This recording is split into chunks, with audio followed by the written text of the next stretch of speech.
2, 1. Hello, and welcome to our webinar, Heart to Heart with Chris Davis. Welcome, Chris. Yay. Hi. So, yeah, if you're logging in, you are at the right webinar for Heart to Heart with Chris Davis. Let's give people a little bit of minutes here to get on and make sure everyone joins us.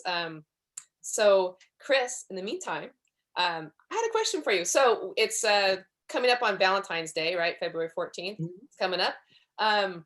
And so that would make this Valentine's weekend. What are like 3 things that people can do maybe this weekend with their bird to show them a little extra love? Like, is there anything that you would, Yeah. I mean, obviously you could do it every day, but just to kind of give you inspiration for this weekend being what it is. So. Oh, it's so cute. I mean, even if people get on some of the social media, they'll see people giving, heart-shaped little birdie cakes to their birds, and they'll spend more time with them or watch a romantic movie with them. I mean, it just, that's one of the things that Valentine's Day to me with all of my animals, but especially my birds, it's a good time to remember who is it that you love the most in your life? Who is it who brings you comfort? Who is it that's there, that is happy to see you, and that also has their moments where maybe they aren't, but then you realize that maybe it's my fault because I've been grumpy all day or whatever. But celebrate it in some way. Tell them happy Valentine's. Give them a little something. Give them a little heart-shaped, Nutri-Berry cake or something. Just something special, because again,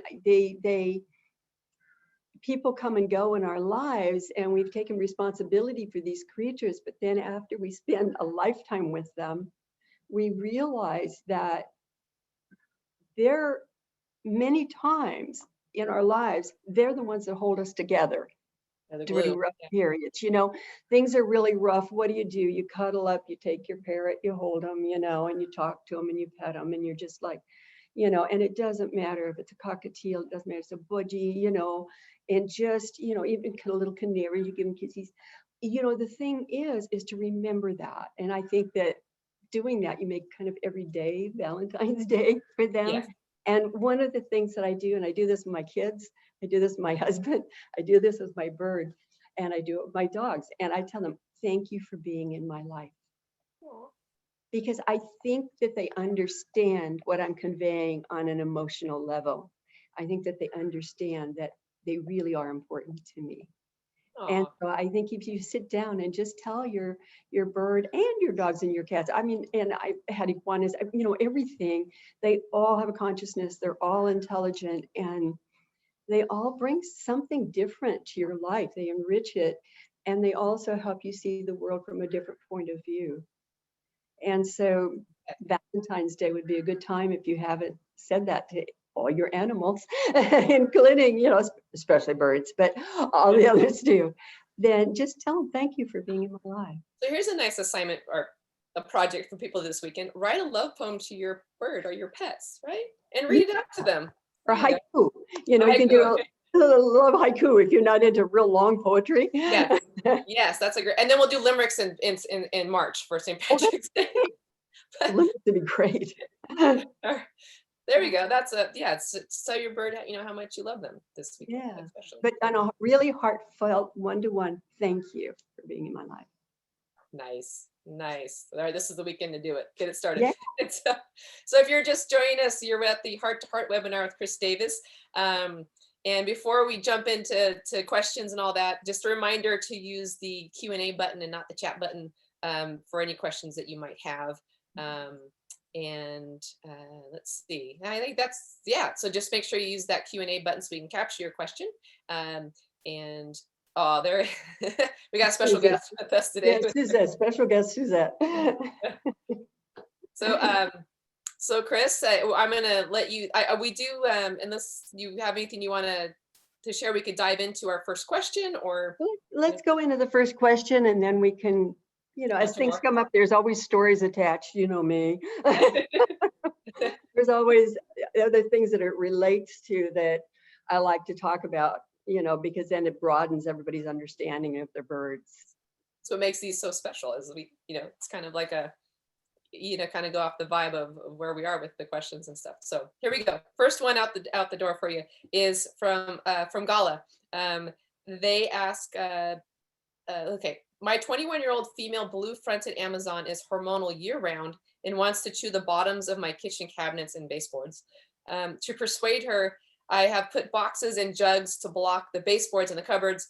I also hang towels so she cannot climb on top of the boxes and bite the wood or open the cupboards. She has lots of wood toys and boxes to chew, but she is driven to chew the secured wood and perhaps should try to open the cupboard to get inside of a tree cavity for a nest. So Gala has tried to distract her with other toys and monitors her. She lets her walk around on the floor once in a while for her to get some exercise. So Chris, otherwise she tends to be a perch potato. Do you have any suggestions on how she can curb these hormonal instincts, which I imagine can be kind of destructive to your home furnishings? So. Yes, I tell people we can go for all concrete furniture. No, it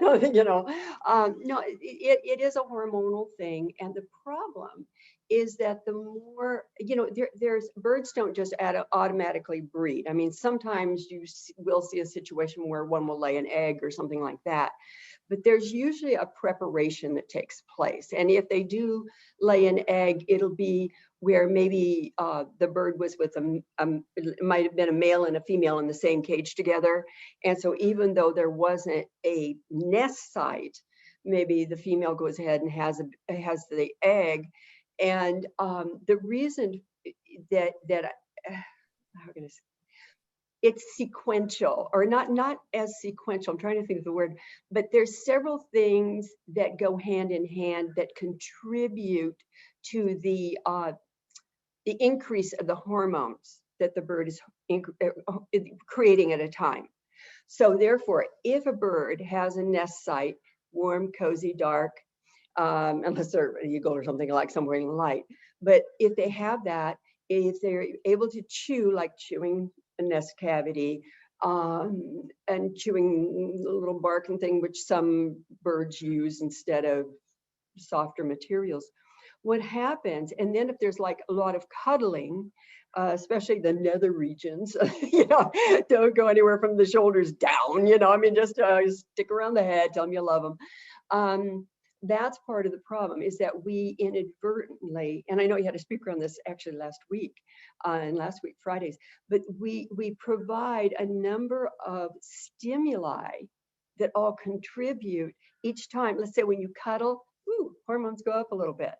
Then when she finds a dark place, that looks like a nice place, and she gets over in the dark place, boom, they go up again. And then she starts to chew and dig. Hormones are getting higher because she's getting ready to have eggs, she's getting ready to make a nest. And so what happens is we'll contribute to that. So what I like to do is understanding the times that your bird's breeding seasons hit, because otherwise they'll be in a case of like perpetual breeding. And some people say, well, gee, they feel so sorry that, their bird isn't breeding, doesn't have a mate, whatever, and I'm going, well, you're his friend, and I got to tell you, there's a lot of single men and women out there that are under the same thing. They can deal with it, I mean, not every single bird breeds.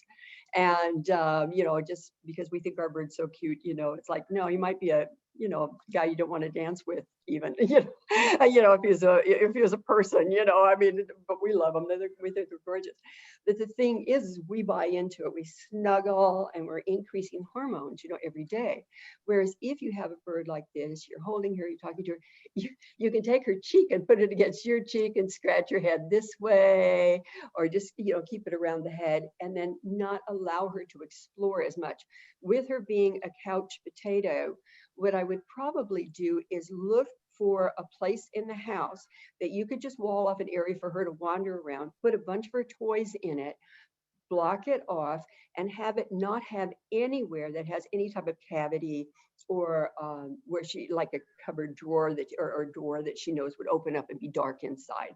So what you do is then play with her when she's in this other area to start diverting her away from the idea of, oh man, I'm feeling some hormones. I think I want to have babies, and let's make a nest site.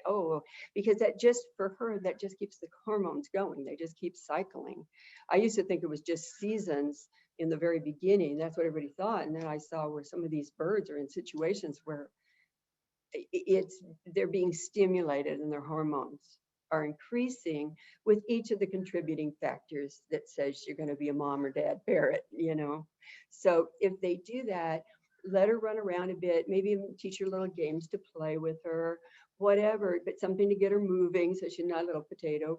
And then again, when they're interacting with her, keep away from the nether regions. Don't have it be sexual at all. Scratch your head. Keep the sessions very short in which you're scratching or you know, cuddling her head against you or whatever.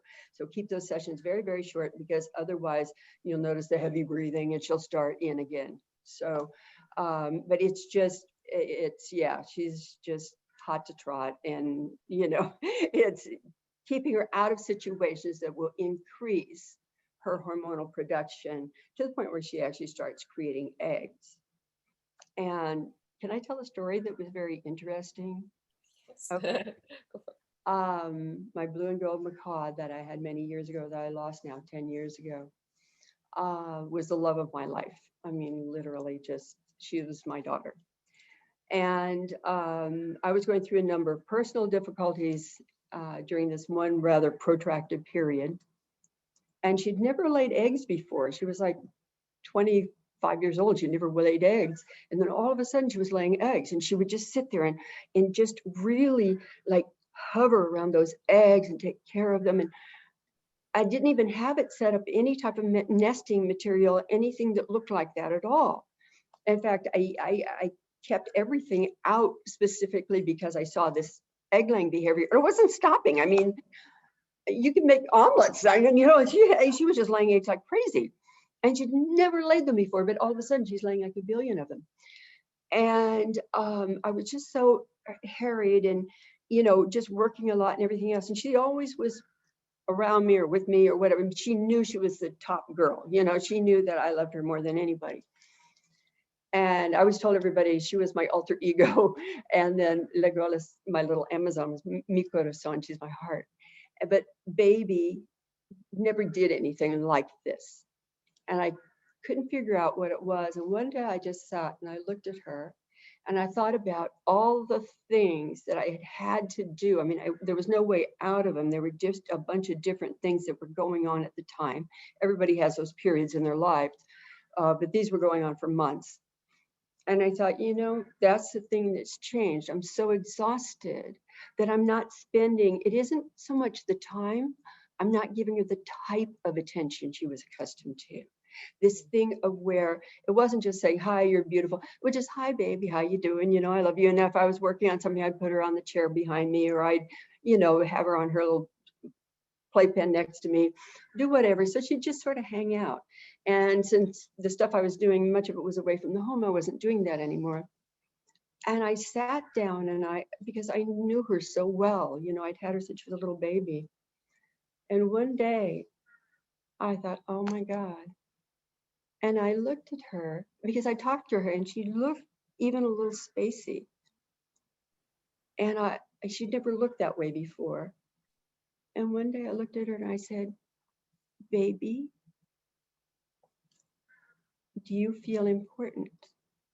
And she did that, which is her no. She would do a little bird boop that meant no from her. And I said, you don't. And she shook her head no again. And I said, but baby, I've been really busy. And I'm so sorry that I haven't spent the time with you that I usually do. And I said, but you're very important. You're very, very important. And at that moment, she went from this kind of glazed head down. She goes like this and looked at me. And for the first time, I was saying baby again, you know, and not this cloud around her of just like that droopy, not happy. And I said, you're more important to me than anybody. And I was single and, you know, I mean, she was used to the focus. And I said, you know, I love you and you're more important to me than anybody in the world. And I said, are you happy that you're important? She nodded her head. And she would do a quick bob twice was yes. And I said, well, I do love you. You're very important. And I'm sorry that I've done that. She abandoned the eggs in the bottom of the cage, which she had been this whole time just, I told her, I'm going to take the eggs out. And I said, you're very important. And I made a point of bringing her out with me when, even if I was home for a short period, where she could sit with me or while I was doing dishes or do whatever. But I wanted to add that because a lot of times we look at one thing and we're not looking at maybe there might be other causes. And that's what I want people to think about. It doesn't mean that your bird's hopeless if it's doing some behavior you don't like. Sometimes they're not doing it for a reason that would be obvious, except for obvious to the owner, the person. Well, the person who's owned by their bird. But yeah, so I like to add things like that because you have to look at the world from their point of view, look at your own environment, your own schedule, how's it changed, this or that, whatever. And then you have to work with that, especially if the behavior that you're seeing has come after a particular time, situation, or event. So that's what I thought about. I had to sit there and think, okay, what's been going on the last 2 months, 3 months? It's been crazy, and I've had to be here, there, and everywhere. And I really haven't spent that time with her. So whenever anybody's going through a behavior problem, look at that. Look at, just sit down with you and your bird and just sit there quietly and think, all right, my bird's never done this before. Now we're seeing this. Is there anything in my life that has changed? And sometimes you're still giving the bird the amount of time, but you're a nervous wreck over work or something like that. And often we'll see behaviors, including egg laying, because if you have a nurturing bird and a bird who's used to being nurtured back and nurturing you, I want to nurture something. That's what they do. And she was a nurturer. So anyway, I just wanted to say that because a lot of people don't think about that. We just think on correcting the behavior. And a lot of times we're contributing to it in a number of ways that we're not even aware of until we sit down and stand back and say, wait a minute, when did this start? What went on in my life or in her life? Changes for her too. And look back and just be honest about it and then talk to them about it and then rectify it that way. Okay, that's a good insight. Our next question comes from Nancy. She has a male green-winged macaw who has a bad habit of striking out with his beak all the time, looking for some ideas for retraining this behavior. She says that we can't find a pattern other than every time we approach him. So we've got a green-winged macaw that strikes out when they approach him. Okay, I would say that more than likely that bird probably has his cage within about 3 feet of a path of traffic, either walking in front of it a lot or from a blind area like through a doorway. And that will stimulate that fight or flight response. Or if he's where he's facing a window, there might be something going on outside where if he doesn't have, one of the things I've said in each of the different webinars, and I realize there's people that haven't seen them before, one of the things I like to have is a visual break for the bird. So if you have them and there's a big window or whatever, I like to cover this much of one end of the cage where they can get under, get on beyond the perch, but then get out of eye movement, or the movement that they can see through the thin eyelids if they're trying to take a nap or whatever. Because what will happen is that it makes them nervous. They'll get little jolts every time. And it might be something else, even if they have a cat or a dog who tends to be very jumpy and jumps around a lot, then the bird's saying, no, I want to stay here. I'm feeling nervous about coming out, which can be one of the things. And it also can be that if they're in front of a big window or something and they're seeing birds of prey or, other things going by, or even cars, if they're boom, boom, boom, boom, it's too much stimulus. And I often find with a bird like that, if you cover, they have your kind of normal macaw cage with that's rectangular. In the old days, they were like round and stupid, but now they've got these beautiful rectangular things. And if you cover, like this much of one end of it with a sheet or whatever, so I can get under there from whatever side the traffic is coming from or where the window is, or both, then a lot of times this is just a knee-jerk reaction to anything coming within his space. He's trying to keep a clear space, and usually, I can't say 100%, but usually that's because of he's in some way getting stimulus that makes him a little jumpy, and he doesn't want to come out. And sometimes it can even, after you've had a visitor with a real small child who's tearing all over the house, or something like that, where the bird will go, whoa, until these people leave, I am not coming out. And, and so they'll do that. Some birds, I have to say, some birds I've seen, it actually seems to be almost a habit because they've been locked in a situation that they're not really comfortable with in a long time. And so when it's when anybody comes up to them, they'll, do this hiss and strike a lot of times. And I'll see it that way. The other thing is to then, by giving him an area of safety where he can choose, you want to give him choices, is so he can choose to go behind there if he's feeling uncomfortable. Because all we can say is, yeah, this creates an uncomfortable situation for him. But he's the only one, if he's there and he's in a cage that's uncovered completely, he's all kinds of movements that we don't even notice. I had a client who had a quaking aspen in front of their house, one of those trees where the leaves go like that. And in the fall, when the leaves turn golden, we're doing that, she had her African gray started feather picking. And then what happened was, I noticed when I was in the room where she kept the gray, I noticed the light, because I went there around noon, and I noticed the light flashing from the leaves all around the room as the bird was sitting there. That's the bird that would not want to come out, you see. So what you want to do is look at the environment, see if there's anything that contributes to him feeling uneasy and uncomfortable. And then when you figure that out, rectify that by covering or whatever, or covering part of a window or whatever. But it's better for him to be able to walk out of whatever, so to give him that area. And then the other thing I would do, especially I love green-winged macaws, they're great.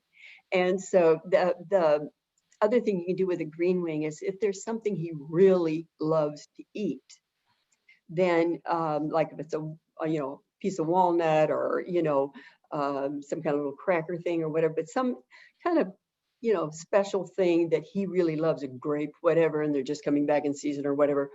But what you do is you have that when you walk up and you say, hey, would you like this?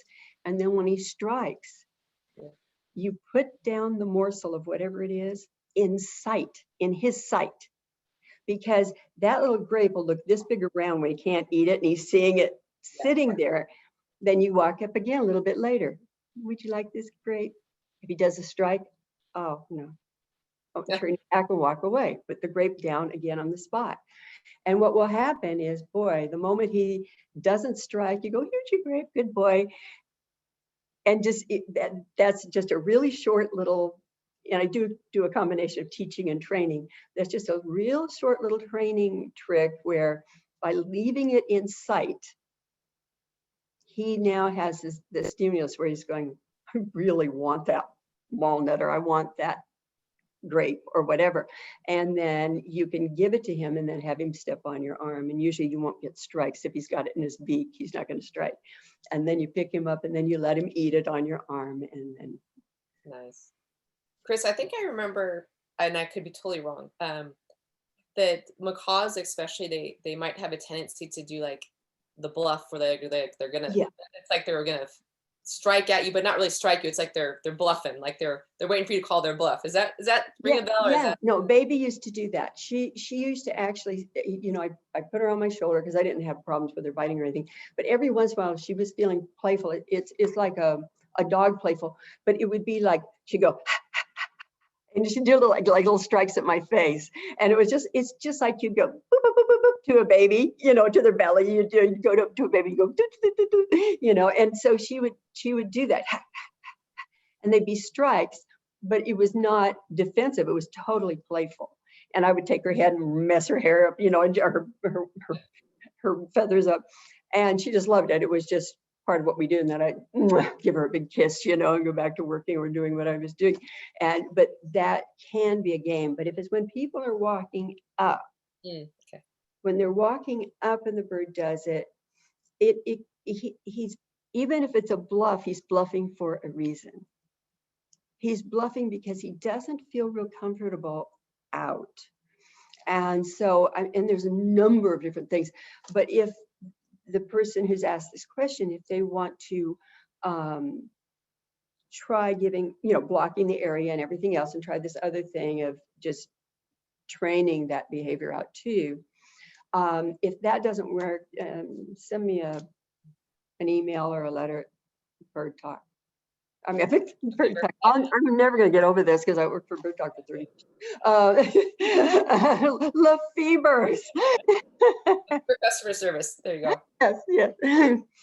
No, but they can forward to me if they say, hey, Chris had mentioned for me. And then what I'll do is I'll take a look at it and see what because there's a lot of hints people will give you a lot of times. Okay. So we have a question from Ray about her Budgie. My Budgie has a habit of biting me, sometimes so hard it nearly breaks my skin. I've had him 9 months, and I've sometimes referred to him as grumpy old man. I've had many Budgies and never had this problem. Do you have any recommendations? My goodness, maybe he really is a G-O-M, a grumpy old man.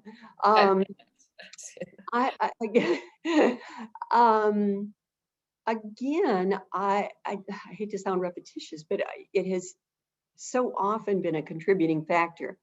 If he doesn't have a place where he feels safe, if he has a lot of stimulus around him, it could be due to that he just doesn't feel comfortable outside of the cage. To him, that's danger, whatever. She might try relocating the cage to where he's in a corner or in an area where there's not going to be anybody within 3 feet brushing by. They can sit down within a foot. It doesn't matter. Like if you have your bird next to you while you watch TV, their cage, and you sit down, that's not a problem. It's only a problem if they're getting these little jolts. And budgies having a bit smaller cages, even though budgies themselves are small, they're still closer to the action if there's somebody walking by quickly, usually. So at first I would look at that. The other thing I would look at is I would see if there's anything that she does, that the person does, that where she notices that he feels uncomfortable with it while he's in the cage. Because if you watch them a lot of times, that's why I love to go into people's homes, and I would sit there and I would take notes, and I'd be just chatting with the people, but I would just be watching how the bird was reacting to a stranger, to the people, if it was a man, a woman, and children, and dogs and a cat and whatever, how the bird reacted, even though I'd be asking about something else, whatever, writing, but I would be watching the whole time. My eyes would be darting around. I'd be watching what was going on. What was this bird reacting to? What were things in the environment that might contribute along to being in a path of traffic or whatever? What could be contributing to what they're seeing? So if she got the budgie as a mature adult, that he's going to be more inclined to bite, which I don't know, just because he's not used to being handled up till he's an adult. And even though it might be a year, he's an adult at that point or whatever. And in that case, again, this is where training comes in handy, finding something he really loves, and then only offering it when he's being good on the hand.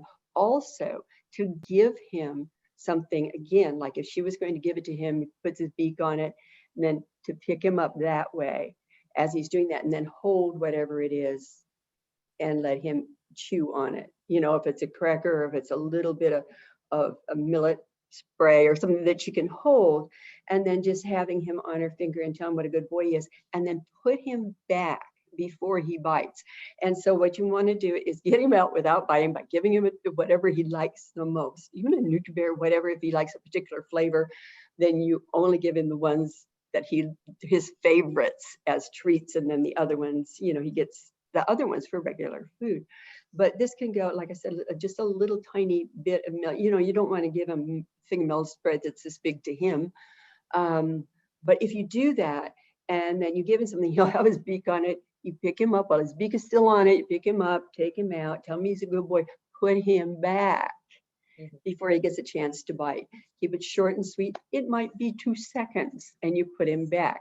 But if you do that and you do it several times a day, he'll get out of that habit. I'm going to come out, you're going to hold me too long, or I'm going to get nervous about something. I'm going to bite you, because he wants to go back to the cage. You see? So by keeping it shorter and shorter and shorter, he's going, oh, she's not going to hold me too long.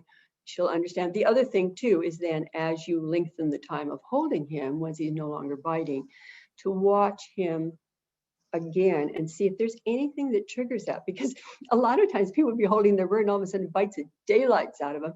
And it's because the neighbor's dog just ran by the window or something, or the sliding glass door, you know, and he's doing a fight or flight thing. He's biting, saying, you got to get out of here, there's danger. So with the Budgie, I would try this, just putting something in his mouth that he loves, getting him on the finger, and then, you're such a good boy. While he's eating it, he's on your finger, and you're telling me he's a good boy, he's not biting you, and then you put him back as he's about ready to finish and give him the last little bit of whatever it is. There you go. I love Budgies. I mean, well, I love all birds, but Budgies are so cool. Yes. And surprisingly good talkers. You just have to oh my God. hearing that little Budgie voice.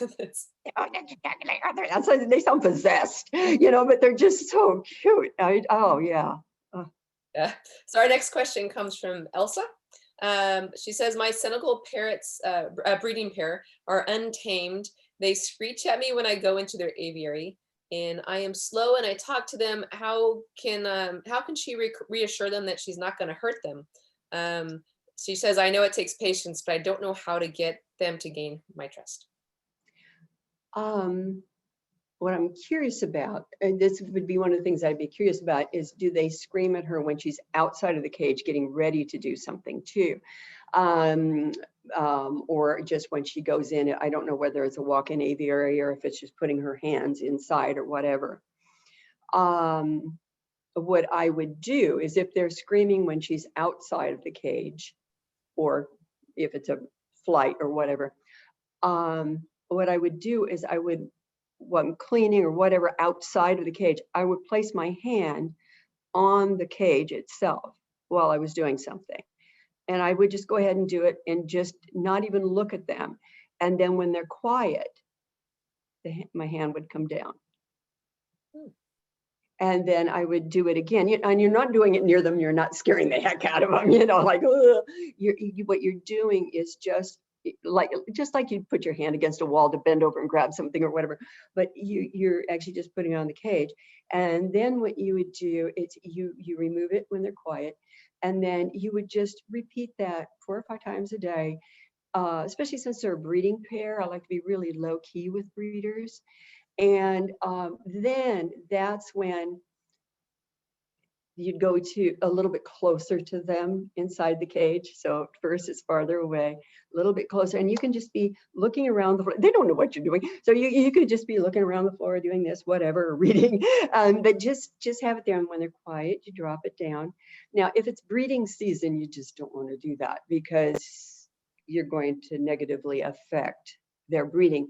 But if you can get it established before then, it's actually better, because the birds are less stressed when they have babies, and it's not the type of thing where they'll go diving in the nest box and break a bunch of eggs or whatever too.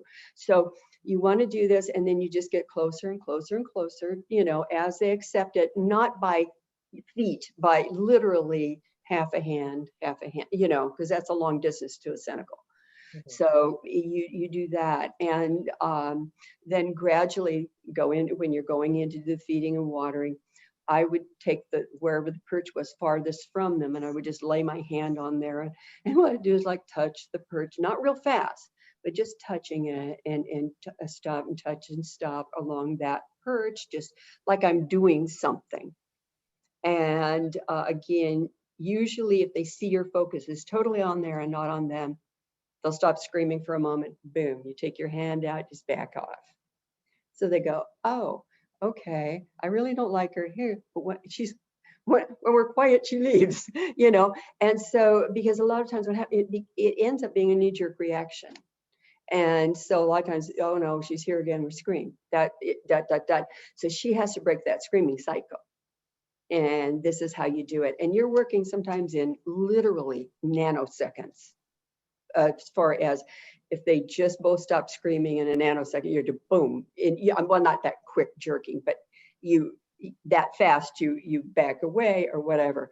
And that's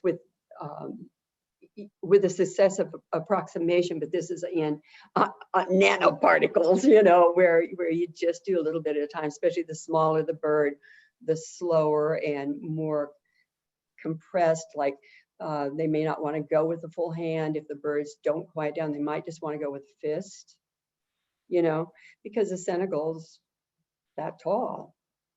So, you know, they might want to go with a fist and a finger, or just the finger, and then another finger on the outside of the cage. So if they're really hysterical and they just, then, you know, then you open up eventually. So you start out with one finger and then two, and, you know, and then you go to your 3 and then 4 and then 5. And then when they accept that, that's when you go in and you monkey around with the perch on the other side. When they're quiet, you leave. Because too, if the person is feeding and watering them and they're screaming their brains out, there's also a reward for screaming because they think it makes her go away. And she wants to make them think that, well, if we're quiet, she'll back up. It's not just the screaming, because I think all they're thinking is the screaming makes her go away so we can come down and eat, or the screaming makes her go away so she's not in our cage or around our cage. And that's what they're using it for. She or he, I forgot, it's a woman. Is it a woman? Yeah. Yeah. So she is the one who has to reset the experience. And that was one thing. Oh, that was one thing I was going to say about the Budgie. With these being breeders, you can't do that as much because you're going to screw up everything unless they're in a really bad spot.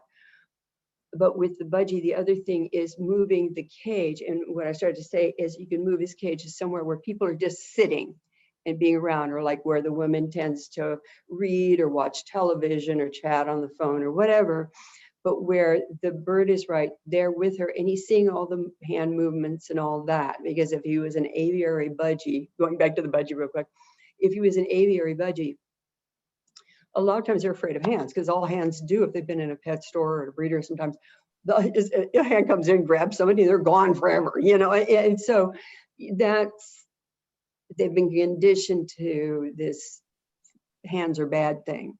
And so by putting the bird where he can see you all the time, then she can do something similar, which is putting one finger in his cage and like, you might scratch and see if you can get him come over for a scratch or whatever, but not to get him to the point where he's going to bite. She just first laying her hands there, and he might be sort of upset, but he'll get used to her hands and fingers, because we don't know what they've been through before we get them, you know. But with breeders, again, I keep it low with them. We just want to get it so that they're quiet and more comfortable, because it will be also safer for the eggs and the babies. They won't get trampled. Okay. So the next question I have for you is a screaming question from Debbie. She says that. Hi, Debbie. That's a screaming question. A screaming answer. Go ahead. I'm sorry. So Debbie says, What do you do for screaming? There's an ugly noise my double yellow-headed Amazon makes every afternoon. And also my double yellow-headed Amazon bites my husband almost like an attack mode. And the African gray bites me. The gray loves her husband. So you've got the Amazon loves her but hates her husband. Yep. And the gray loves her husband but hates her. So this is a very interesting household. What advice would you give for them? Well, one thing I have to say is that I usually let them kind of do their own thing. Like if that's how they feel about somebody, they have to be polite. They can't fling themselves off the perch, attach themselves to somebody's face. You know, that's not permitted. So like my yellow nape and my husband, he's so kind to her, and she'll have nothing to do with him. She likes women. She was raised by me. She likes women, and I lived alone for many years. So, you know, I mean, she really prefers women, period. My dog, who's supposed to be my dog, uh, 5 pounds of dog, and my 6'4" husband, she just adores, you know. So they do love different people just as we do.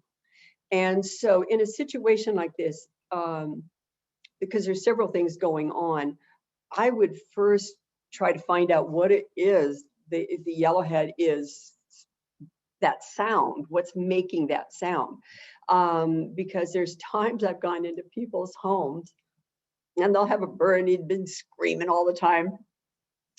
And they'd say, well, he makes this really weird noise. I can't figure out what it is. And I'd be sitting there taking my notes and talking to him. And the bird would be, you know, fine otherwise, and just either writing. And then all of a sudden, maybe like the refrigerator kicks on, and maybe it has a little on it or whatever. And I would, that's the sound your bird just made. It's his interpretation of that sound. So it doesn't always sound like what they're really hearing to us, but it's the way they interpret it with their parrot voice, you know. And so as far as getting your bird to love somebody, you know, I think life's too short. I think that they both, now if it's one bird supposed to be shared, then you both have to just handle it. And the person that the bird loves the most, and this is what I do with my husband, and she has gotten way better with him. Before it was just like, you know, no pupils, you know, I mean, just the total Amazon tail, no pupils thing, wings, kind of doing that I'm going to kill you dance. So anyways, it'll be one of those things. So what they want to do is that the person, bottom line is the one is going to always love that one, the other one's always going to love that one. It's important though that the person that the bird loves has to encourage the bird to accept that other person. What people will do, a lot of times they've gotten to be political people in families. I mean, it's really interesting where, let's say Susie is a parrot. She's a cockatoo. But let's say what they'll do is, let's say that their parrot takes a lunge at somebody. They'll go, "Oh no, don't do that. Don't bite daddy. Don't bite daddy." Kisses, all that. Well, the bird's going, all right. You know, every time I go for dad, mom kisses me and cuddles me. So you have to examine that, see if that's what's going on with both of them. Because it's sometimes in some marriages, I was thinking, God, I wonder how long these people are going to last, you know, because they'd be using the bird as a weapon against the other person and be laughing, and the bird's like, yeah, you know, and it's like party time. So they have to look at their own behaviors and what they're doing that might be contributing to that. Because with Legolas, we'll laugh about it when she, you know, if she's in a mood, but most of the time I say, don't you be nice to dad. He's nice to you, you be nice to him. And her pupils will get a little bigger and she'll be like, okay, you know, but she's not going to want him to cuddle her or anything. Just, you know, and I don't worry about that when you have two of them that are that way, that they each have their own bird, that's fine. But the person that the bird loves the most is the one who has to do the corrections. And they can do some training if they want to, of handing the birds back and forth, you know, this thing.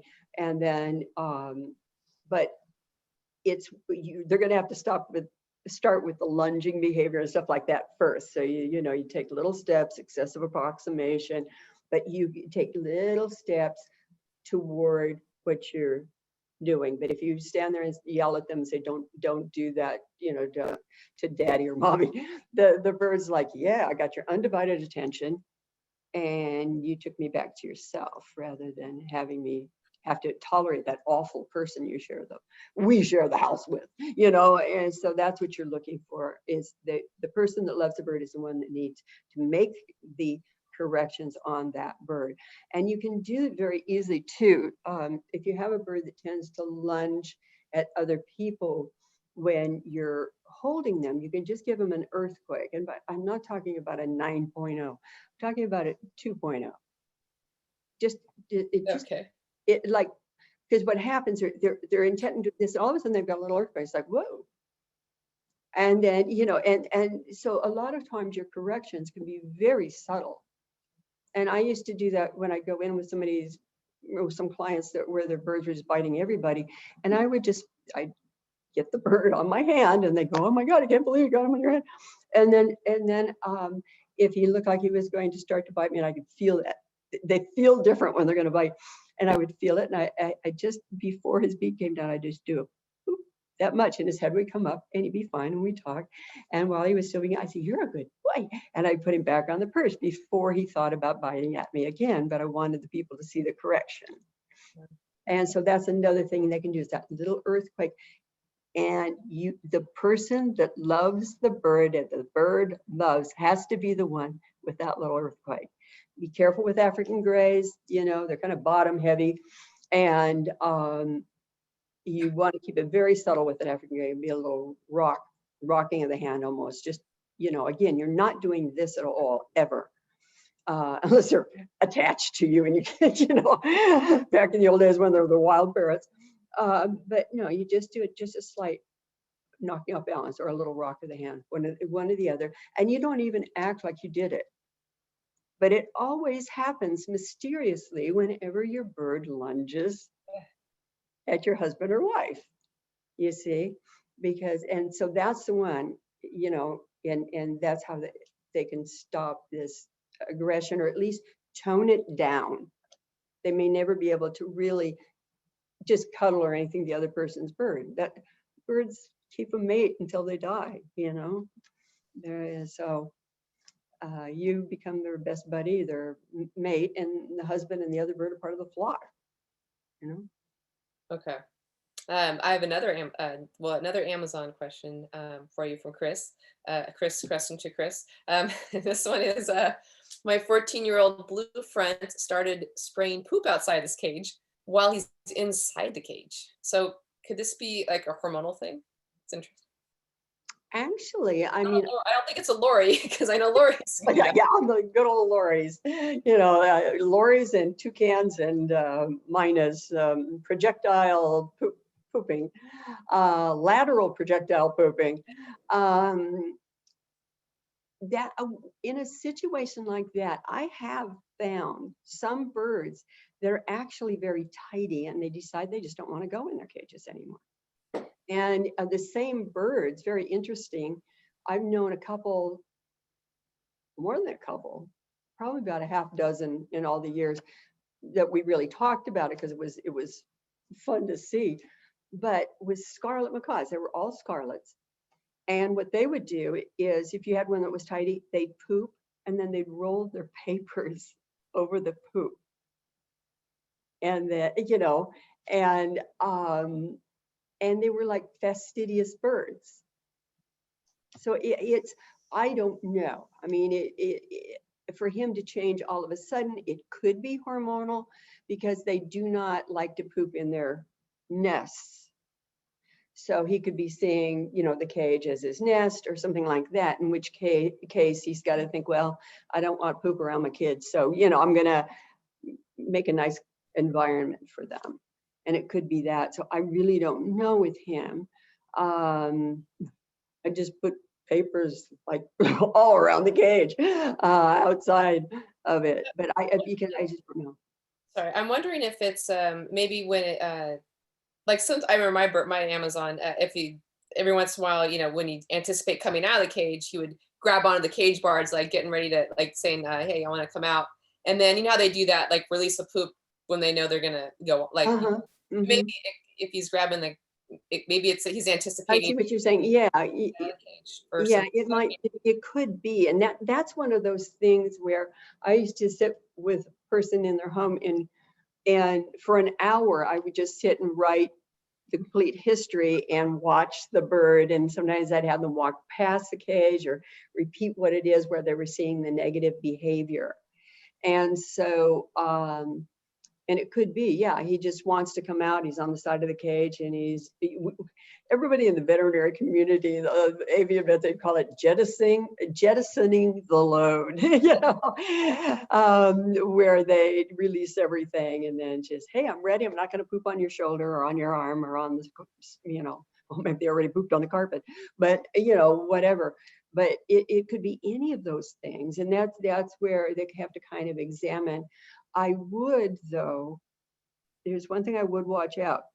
If the poops have a weird odor or something to them, have him checked, because I had a scarlet that her poop got worse and worse and worse. I took her to like 4 different veterinarians who were avian vets, and none of them, they were like, oh, well, no, she's got diarrhea. It's because of this medication or whatever. But the poops, you could smell them across the room. And she started going outside of the cage, doing that same thing, because she splattered so much poop there. You know, I mean, these were copious quantities. It didn't even make sense. And I was going nuts. Finally, a friend of mine who's also an avian vet in a different state, I called her and I said, I don't know what it is, but they stink like crazy. And I've taken her to 4 different vets, and none of them can figure out. And she said, I bet it's, I can't remember what the name of the organism was. She said, use this whatever antibiotic it was, or antibacterial thing, whatever it was. And this bird had had this for like 2 years. It cleared within 3 days. There was no odor. And then within a week, her poops went back to normal, and they've stayed normal forever. So that's one of those things where it could be any of those things. But if you do have a bird who's, especially if their poops are larger than usual, and they maintain that, then do have them checked out, because I don't look at it just behaviorally. I used to be an animal health tech, or like an animal nurse, and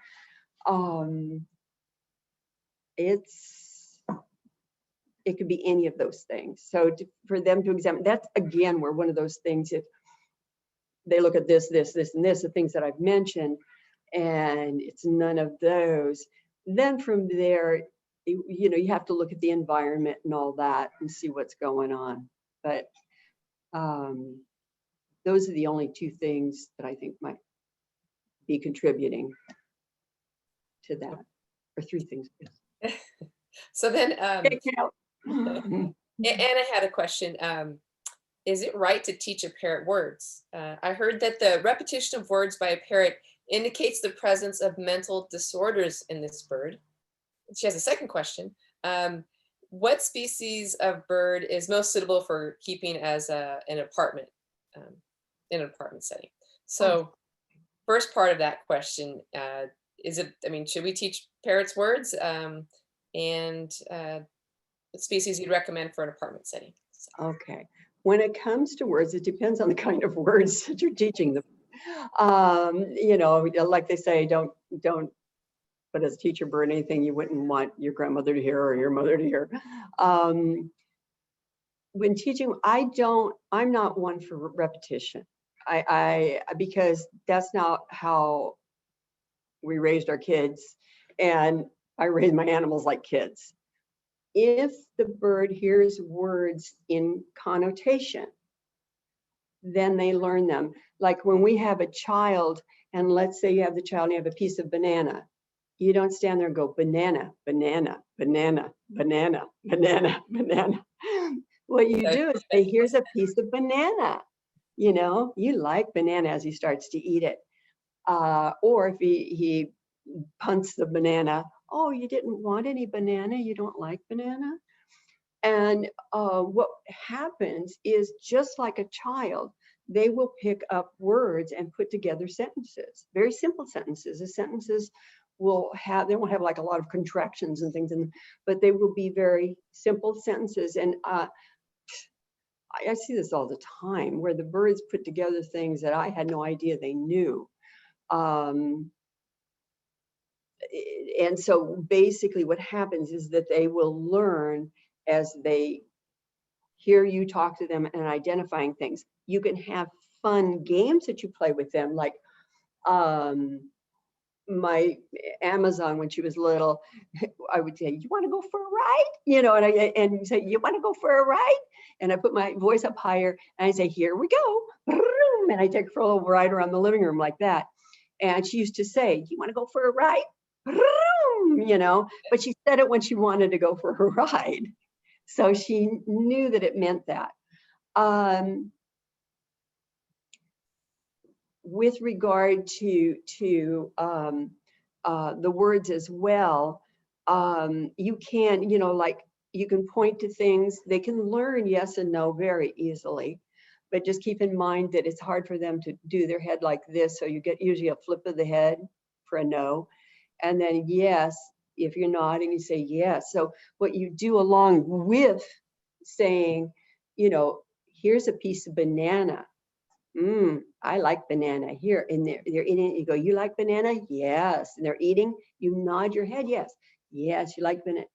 They drop the banana. They punt it right away. "Oh, you don't like it? No, you don't like bananas? Oh, I'm sorry."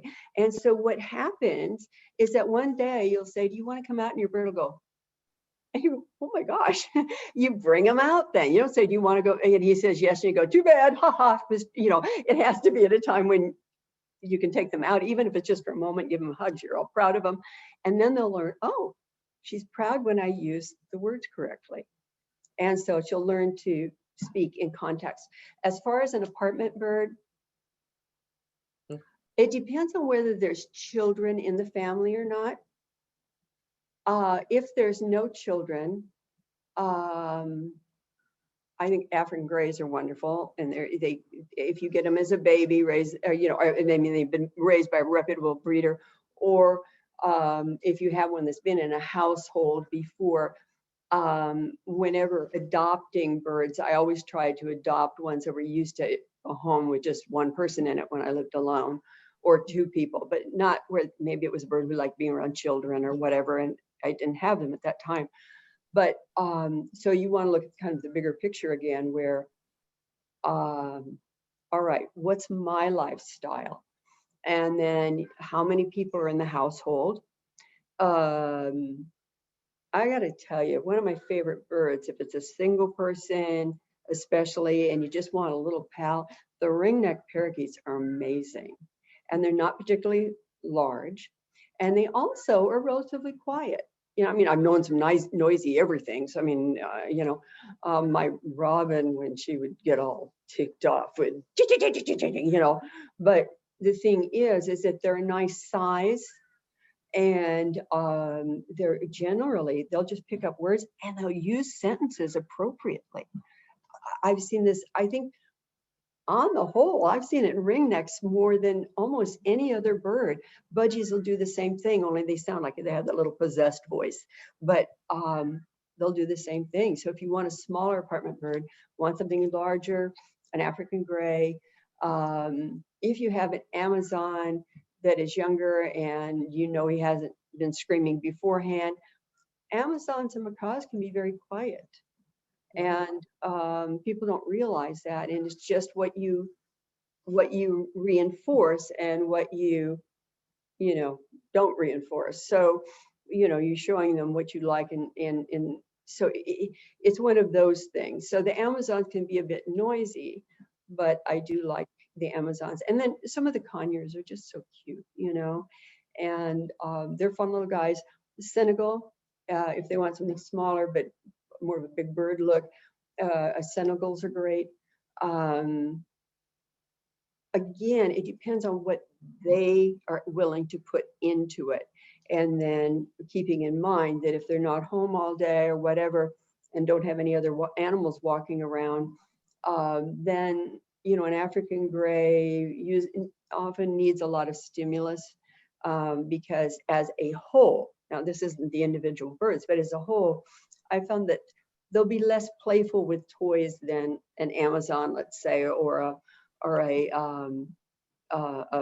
ringneck parakeet. You know, they'll be more likely to be entertained entertaining themselves. So that's what they have to look at too, is what kind of schedule do you have in there. So at their, if you're in a situation where you have shared walls, like at their loudest, like let's say like the loudest that bird can get, which ones would tend to be like the least to travel through, like at the end of well, I think they all can be noisy. Even budgies can be noisy. I don't know whether this person's going to be getting a baby. Excuse me, while I was going to drive. I don't know whether they're going to be getting a baby or if they're going to be adopting an older bird, because that, to me, that would make the difference. Because if you've got a baby and it's raised with you working from 9 to 5 or whatever, leaving the home and coming back, and then you maybe turn on the TV for it or the radio on timers, throughout the day, it'll get used to that, and that will become his norm. And then you come home and, it's company and we chat with each other and you pick them up and take them out and stuff like that. So, but if you have a bird that you've adopted, it's going to be a bit harder on the screaming aspect or on the noise aspect, because you're going to have to train that behavior out of them. And, but I would say the larger birds, the African grays, but there's times an African gray has a whistle that'll just cross your eyes. I mean, it's like, oh my gosh, I think your fillings are going to pop out, So it's almost any species can be quiet if you raise it from a baby. The other ones, I would look to one of those smaller species that I was talking about, because it's easier to move the cage away from maybe that common wall, you know what I mean? And move the cage into the bedroom or whatever, where you might be the side that is toward the street, and then the other neighbor isn't home all the time or whatever. You know what I'm saying?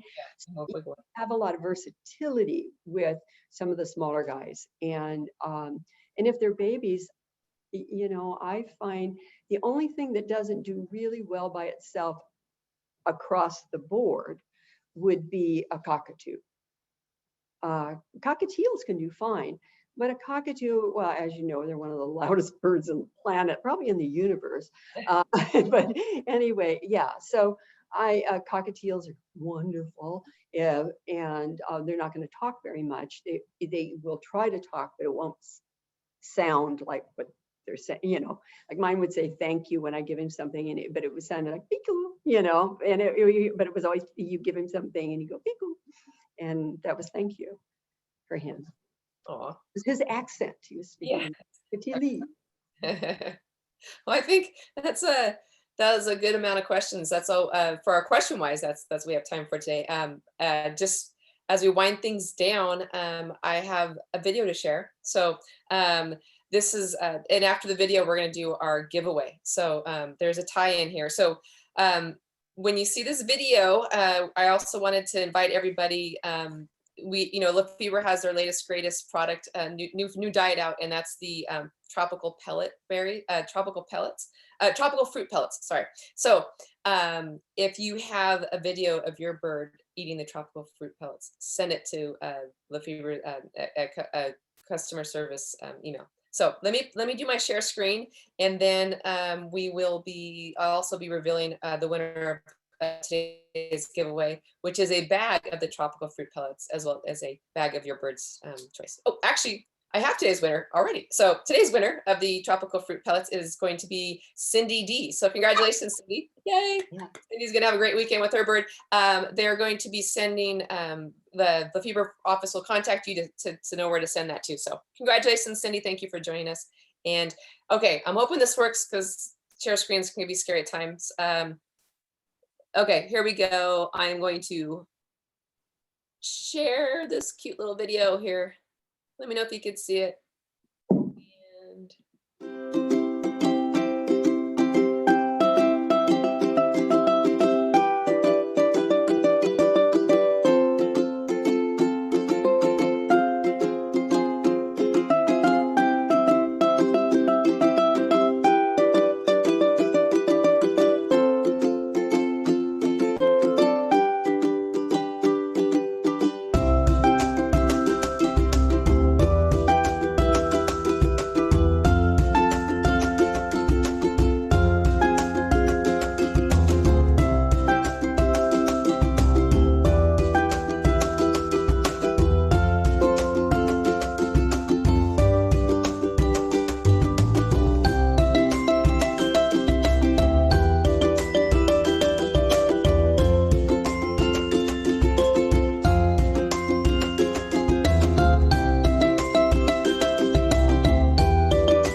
There you go. So you got to send us videos of your bird eating the tropical fruit pellets. You can put a little theme with it. Yeah.